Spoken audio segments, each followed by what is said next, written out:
Hello faithful viewers, welcome back to another Spider-Man figure review. We're continuing our look at the villain multi-pack, and now we're on Dr. Octopus, straight out of Spider-Man 2, the Alfred Molina version. If you're following this series at the minute, you'll know that I'm less than impressed with this pack of villains, and Doc Ock, I'm continue to be less than impressed.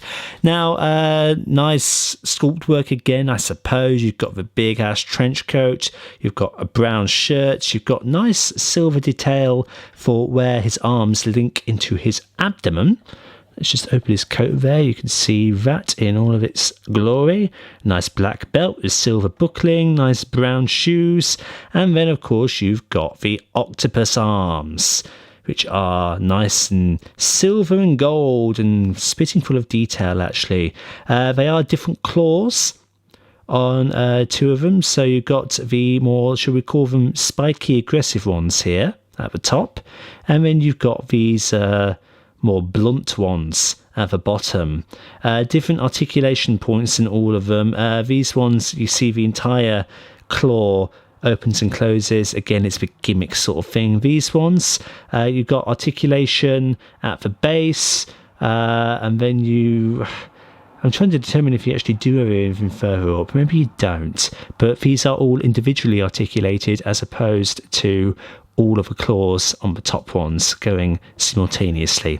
The bottom octopus arms are like a really flexible, kind of like a pipe cleaner sort of thing where you can manipulate them. And they're not fixed into one particular pose, so to speak, as opposed to these top ones, which really are kind of fixed. You can see that they do warp here, but they don't stay in place, whilst the bottom ones do. So credit where it's due, I kind of prefer the bottom ones in this case, just because moving these top ones into a decent position is hard.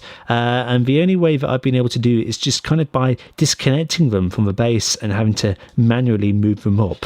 And it's interesting because you can't pull the arms completely off. There is a wire that runs from the figure through the center of the arm here, and it's all to do with the mechanism, which we might as well just show off here.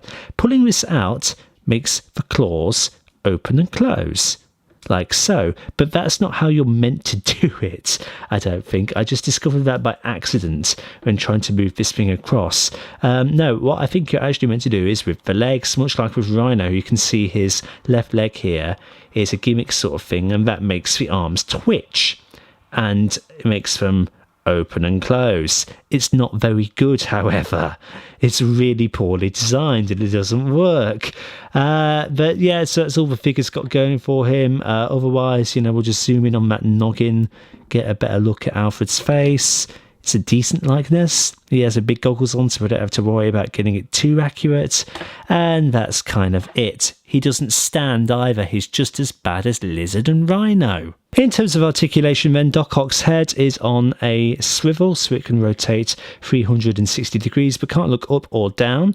With these arms, you can pull them out and rotate them to any angle that you so desire, within reason. At the shoulders, you've got a 360 rotation like that. He can spread his arms out that far, and that is kind of it. At the waist, there is nothing, no crunch, no swivel, no nothing.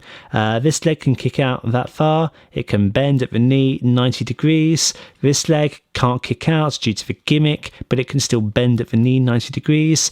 And there is no rotation, really. There's like a tiny little bit of rotation there, but nothing to write home about.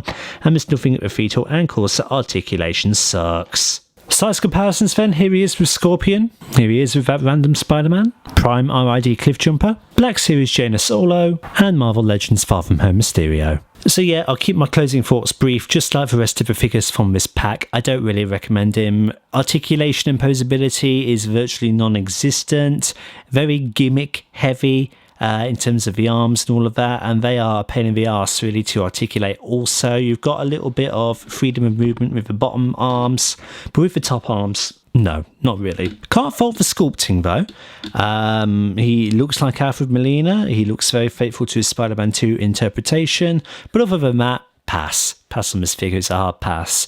There are better Doc Ocks out there, I can guarantee it. Thank you everybody so much for stopping by and checking out this review. Like and subscribe if you haven't already, and share the rant about the channel. And until the next time, see you all later.